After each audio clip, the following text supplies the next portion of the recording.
Hey everyone, today we got approval from Alpha Zhang, the astrophotographer we connected with on Astrovid. So I came over to replace the imaging system on his current setup with our camera. First, let's take a quick look at what he was using before. This is a Canon 400mm f 2.8, an excellent photography lens.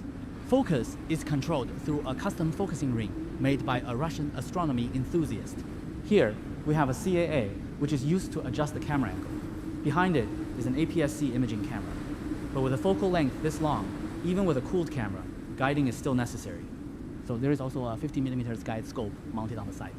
And as you can see, all of the control cables have to run into this PC. The CAA cable, the focuser cable, the camera cable, and the guide camera cable. The whole system depends on the computer for control. Now let's see what changes after we upgrade this setup with our C42 camera. We are back. The upgrade only took about 2 minutes. C42 is now connected to this Canon lens through a mirrorless lens adapter. This gives us direct control over both aperture and focus. You may be wondering how the camera gets power and how it controls the equatorial mount. We plug a standard USB hub into the Type-C port. One side of the hub connects to the USB Type-C power cable.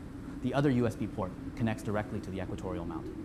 That takes care of both camera power and mount control. So why do we no longer need to connect the guide scope? Because the C42 camera has built-in on-sensor guiding.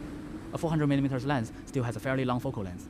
For long exposures and clean deep sky images, guiding is still important. But the C42 uses our patented on-sensor guiding technology. Physically, it has one complete full-frame image sensor. Logically, we can divide that sensor into different regions. A small region can be read out at very high speed, while the larger imaging area keeps running in long exposure mode. This lets the camera read a selected region for guiding, while deep sky imaging continues at the same time.